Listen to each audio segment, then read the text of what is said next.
싶은 교육 채널.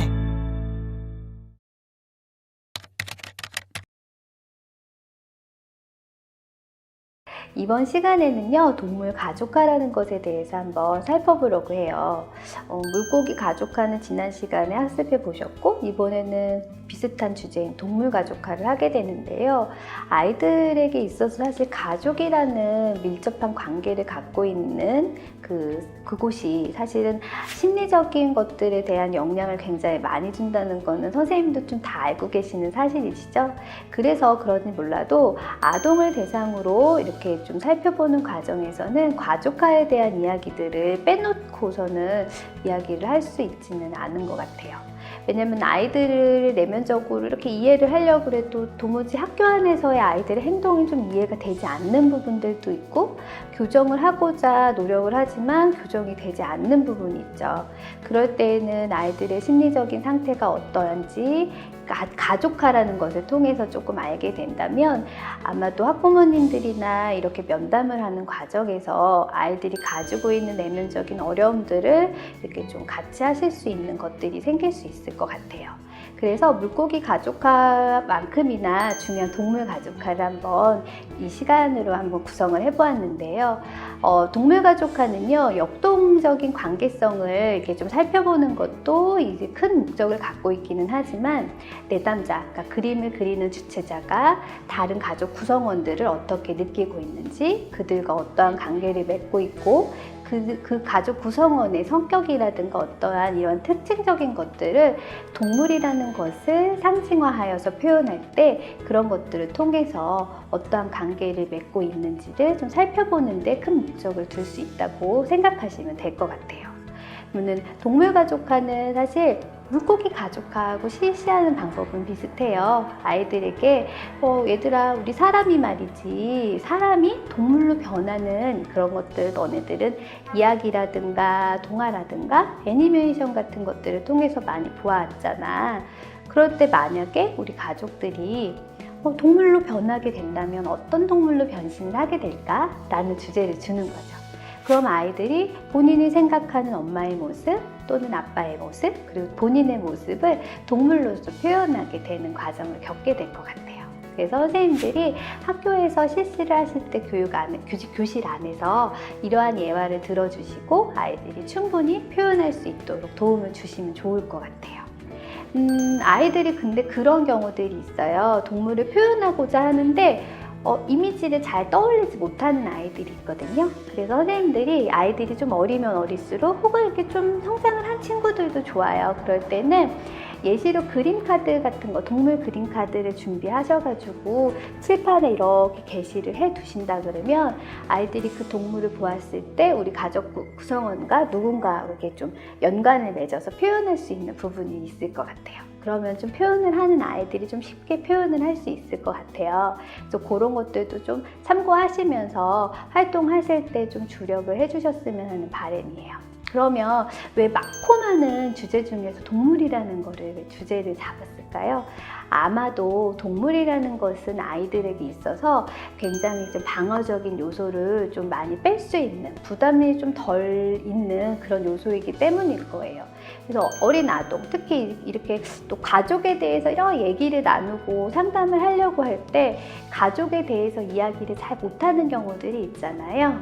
그리고 또 이렇게 전달을 하려고 하지만 실질적으로 선생님들도 학교 안에서 하시는 역할이 이제 아이들을 지도하고 또 아이들을 또 이렇게 좀 안전한 테두리에서 보호하시는 역할을 하시기 때문에 개인적으로 면대면으로 만나서 상담을 하면서 가족에 대한 이야기를 이렇게 아이들과 꺼내기는 사실 녹록지 않으시잖아요. 그럴 때 이런 동물 가족화를 이용을 하신다고 하면은 우리 아이들의 마음속에 있는 가족에 대한 이야기를 좀 찾아나가실 수 있을 거라고 생각해요. 그래서 한번 선생님들도 한번 그려보시고 아이들도 또 그려봤으면 하는 바람이고요. 그러면 이러한 과정을 통해서 우리가 동물 가족화를 어떻게 그 상징 해석을 하는 것도 우리에게는 참 의미가 있겠죠. 우리 선생님들이 아이들이 그린 것을 토대로 해서 그것을 상징 해석을 조금 올바르게 해석을 하셔야 아이들을 좀 더 이해할 수 있는 부분이 생길 테니까요. 우선은 아이들이 그림을 그릴 때 관찰해야 될 사항이 조금 있을 수 있어요. 가장 첫 번째는 누구를 가장 먼저 그리는가. 동물 가족화에서는 항상 가장 키워드가 되는 것은 어떤 대상을 가장 제일 첫 번째 그리는가가 이 안에서 있는 사실 좀 주력적으로 관찰해야 될 내용인데요.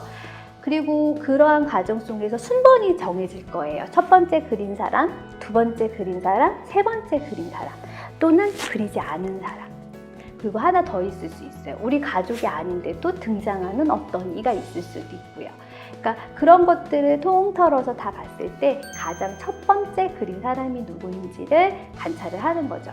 그래서 활동지에 직접 아이들이 그림을 그리고 그것을 이렇게 좀 기입할 수 있도록 활동지 예시를 드러났으니까 그것을 토대로 하셔갖고 나중에 상징 해석을 하실 때는 순서가 어떻게 됐는지를 좀 알아보시면 될 것 같고요.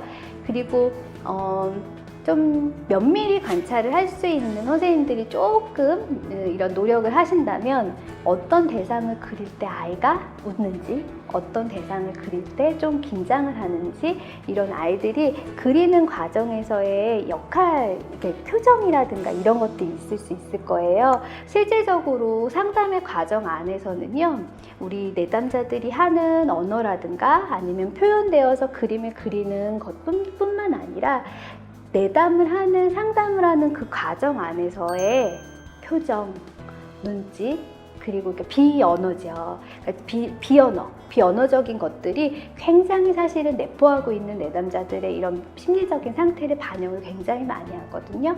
얼굴을 찡그리면 왜 찡그릴지, 웃고 있다면 왜 웃고 있을지, 이것들에 대해서 나중에 물어볼 수 있을 거예요. 어떤 내담자가 우리 학생이 그림을 그릴 때 갑자기 웃었어요. 그러면 그 활동이 다 끝난 다음에 선생님이 물을 수 있겠죠. 누구야, 아까 선생님이 봤는데 지나가다 보니까 너가 토끼를 그릴 때 되게 이렇게 갑자기 환하게 웃더라. 그 이유에 대해서 말해줄 수 있겠니? 그러면 그게 말할 수 있겠죠. 선생님, 사실은 그거는 우리 동생을 표현한 건데요. 동생이 저한테 어제 장난을 걸 때 그 표정이 생각이 나서 제가 웃었어요. 라고 얘기할 수도 있고요.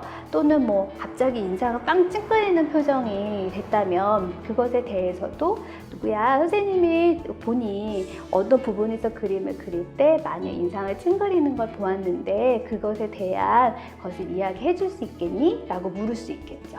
그래서 관찰되어져 있는 상황, 그러니까 내가 봤을 때 이해되기 어려웠던 관찰되어졌던 상황들에 대한 것을 사실은 내담자에게 질문을 통해서 그 연유를 얻어낸다면 그것에 대한 내담자의 심리 파악을 할 수 있는데 도움이 되게 많이 되실 거라고 생각이 들어요. 그래서 순서도 보셨고, 그 다음에 이제 표정도, 그리는 표정도 보았잖아요. 어떠한 것들 관찰해야 되는지 보셨는데요. 그리고 그림을 그리고 나면 대체적으로 아이들이 나이가 어릴수록 자기를 좀 크게 그리는 경향이 좀 있어요. 그러면 크게 그린 대상이 누군지를, 어떤 가족 구성원을 표현했는지도 그걸 찾아가는 것도 내담자를 이해하는, 즉 가정 안에서의 상황을 인식하는 데 도움이 좀 많이 될 수 있거든요. 그래서 되게 덩치가 크고 큰 건 누구냐고 물어봤을 때 엄마라고 얘기할 수도 있고 아빠라고 이야기할 수도 있고 저라고 얘기할 수도 있거든요. 그래서 크기를 통해서 아이들은 본인과의 밀접도, 영향을 주는 관계도 같은 것들을 표현을 하기도 해요. 그리고 또 어떤 것으로 또 표현을 해주냐면요, 아이들은 그림을 그리고 나서 나하고 가까이 있는 것, 그리고 또 이렇게 좀 멀리 있는 대상, 거리를 통해서도 아이들이 저하고 조금 밀접한 관계를 갖고 있어요. 아니, 조금요, 우리 아빠는 좀 바빴나 봐요. 엄마하고는 지금 좀 떨어져 있어서 엄마하고 거리가 있어요. 그러니까 심리적인 밀착도에 대한 관계성을 거리로 나타내는 거죠. 가까울 경우에는 어때요? 진짜 가까울 때는 많이 밀접해 있으면 좀 가깝게. 그리고 조금 나하고 심리적인 거리감이 있는 대상은 좀 거리를 또 두어서 이렇게 표현이 된다는 것도 알고 계시면 좋겠는데요. 하지만 이런 것들이 예외적으로 또 표현이 되기도 해요. 어떤 상황이냐면 관계를 맺고 싶어서 옆에 갖다 두기도 해요. 참 재미있죠. 아이들이 보상 심리로 거리가 멀게 되어져 있는 대상을 내 옆에다 갖다 놔요. 그럴 때는 이것이 꼭 밀접한 관계를 갖고 있기 때문에 이걸 또 이렇게 옆으로 갖다 놨다고 보기보다는 한편으로는 다른 이면으로 또 볼 수 있는 시각도 필요해요. 그래서 아이들에게 활동지 혹은 아이들에게 이제 언어화로 되어 있는 질문을 한다거나, 그러니까 선생님들이 조금 이렇게 보시면 아시겠지만 아이들에게 활동지에는 대부분 어떻게 생각해요? 어때요? 무엇인가요? 해줄 수 있겠어요? 라는 식의 질문을 해요.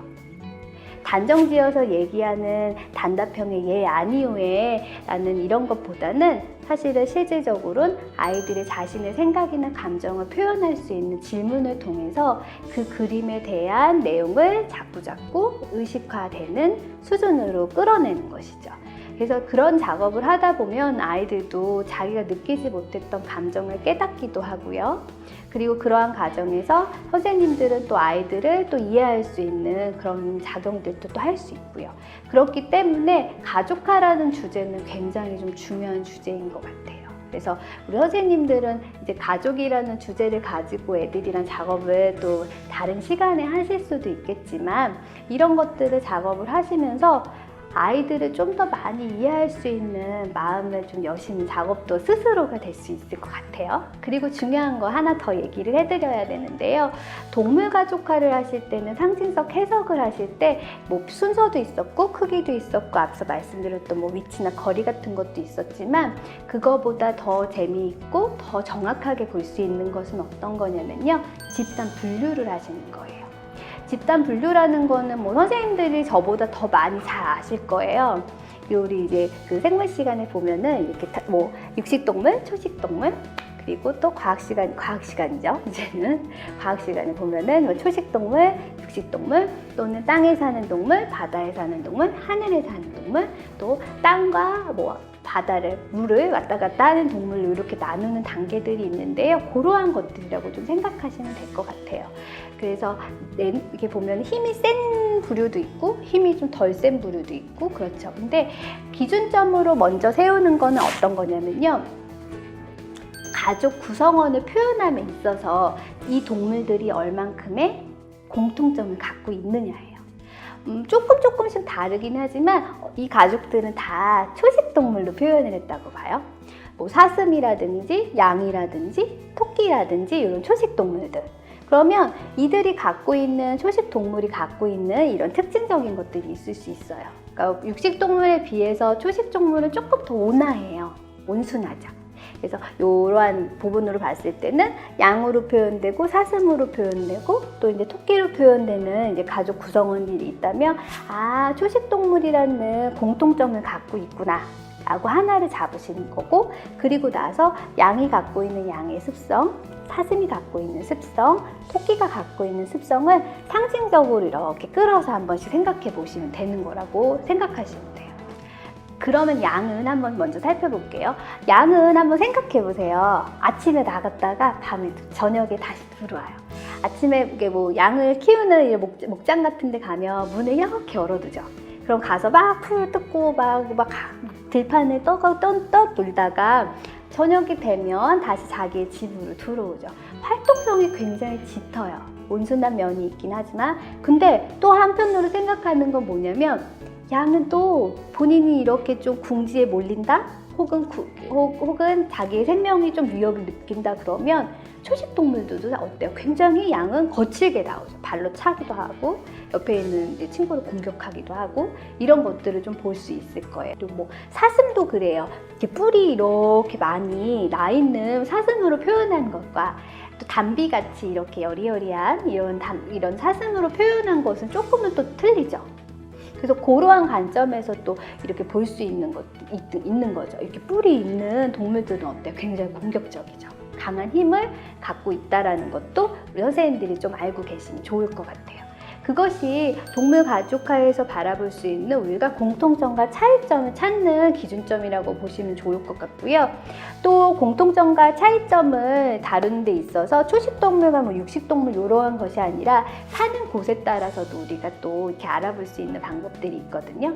대체적으로 봤을 때 같이 땅에서 살고 있는 동물인가, 혹은 땅을 살고 있는 동물도 그렇지만 나무에 올라가 있다거나 땅 속에 있다거나 하는 것을 비춰서 봤을 때는 활동하는 공간은 땅이라는 주제는 공통적으로 갖고 있지만 땅 속에 사는 동물과 나무 위에 사는 동물은 서로 만날 일이 많을까요? 적을까요?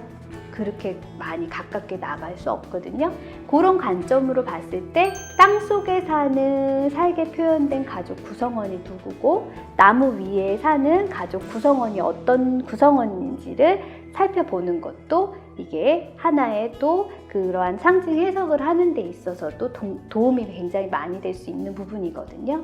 그래서 사는 장소에 따라서 또는 내담자가 표현하고 있는 이 내담 그 가족 구성원들을 어디다가 이렇게 둘 수 있잖아요. 그런 것들을 통해서 관계를 어떻게 보면 상호관계를 잘 맺고 있는지 혹은 상호관계를 조금 소원하게 하고 있는지 또는 공격적 대상이라고 느끼는 가족 구성원인지 혹은 본인에게 조금 어렵고 힘든 그런 것들을 주는 존재인지를 살펴가는 것이 이 동물 가족화의 특징이라고 보실 수 있을 것 같아요. 그런데 이렇게 보면은 모두 어떤 관계는 가족 아니든 뭐 친구 관계든 학교 안에서는 보면 굉장히 좀 상대성을 좀 많이 띠고 있죠. 엄마가 보기에는 뭐 아이들이랑 같이 뭐 어머님들이랑 학부모 교육할 때 같이 이 작업을 했는데 엄마가 그렸던 것과 아이가 그렸던 것이 사실 똑같은 모습으로 보여질 수는 없잖아요. 엄마는 굉장히 동질성을 갖고 있다라고 느꼈는데 아이의 그림을 보니까 우리 가족에서는 동질성을 느끼는 것이 조금 부족했다면 그것을 통해서 가족을 다시 이렇게 바라볼 수 있는 시선을 또 이제 줄 수도 있고요. 도움을 청한다면 도움을 좀 더 줄 수 있는 요소들도 있을 수 있을 것 같아요. 그래서 동물가족화라는 것이 언어가 이렇게 좀 숙달되지 않는 대상들 그리고 무언가를 이렇게 표현하기가 힘든 대상들에게 있어서 이러한 동물이라는 우리가 보면 굉장히 친숙한 소재잖아요. 친숙한 소재를 가지고 작업할 수 있다는 것은 아마도 우리 선생님들께서 도움을 좀 많이 받을 수 있는 내용일 수 있고요. 혹은 그런 경우들도 있어요. 우리가 이 카드를 가지고 그림 카드를 갖고 아이들에게 어떤 동물을 그릴지를 도움을 준다고 말씀드렸잖아요. 왜냐하면 어떤 동물을 그리려고 했는데 그 이미지가 떠오르지 않으면 그 이미지를 우리 선생님들이 좀 도움을 줄 수 있는 부분들이 있을 텐데 신체적인 제한 조건이 있을 경우에는 그림을 그리는 게 사실은 가장 좋아요. 진단법을 받을 때는 직접 그림을 그리는 것을 통해서 뭐 필압도 보고 이제 그림을 어디다가 위치를 두거나 크기를 가지고 이렇게 상징 해석을 하는 부분들이 있지만 신체적 제한 조건 때문에 그림을 그리는 행위 자체가 어려운 경우들도 있고요. 또 인지적으로 조금 이렇게 호흡하기가 어려운 경우에 이제 우리 친구들도 있을 수 있을 텐데요. 그럴 때에는 그냥 카드를 이용해서 우리 아빠를 생각했을 때 너는 어떤 카드, 우리 가족 구성원을 생각했을 때 제일 처음 떠오르는 가족이 누구야? 라고 물을 수 있겠죠.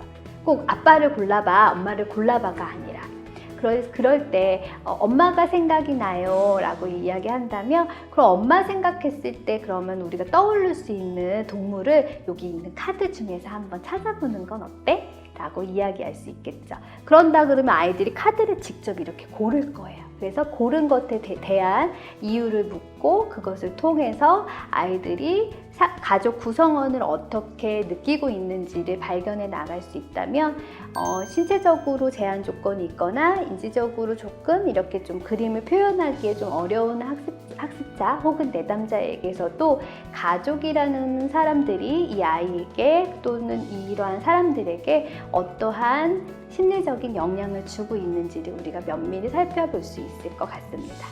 어떠세요? 동물가족화 우리 선생님들 쉽게 한번 적용해 보시고 그것을 상징 해석을 하실 수 있을 것 같지 않으세요? 직접 한번 선생님들이 먼저 그려보시고 그리고 나서 아이들과 함께 동물가족화를 작업해 보셨으면 좋겠습니다. 이것으로 수업 마치도록 하겠습니다. 감사합니다. 영상 잘 보셨나요? 오픈교육 채널 라이브 아트 좋아요와 구독 버튼 잊지 말고 눌러주세요.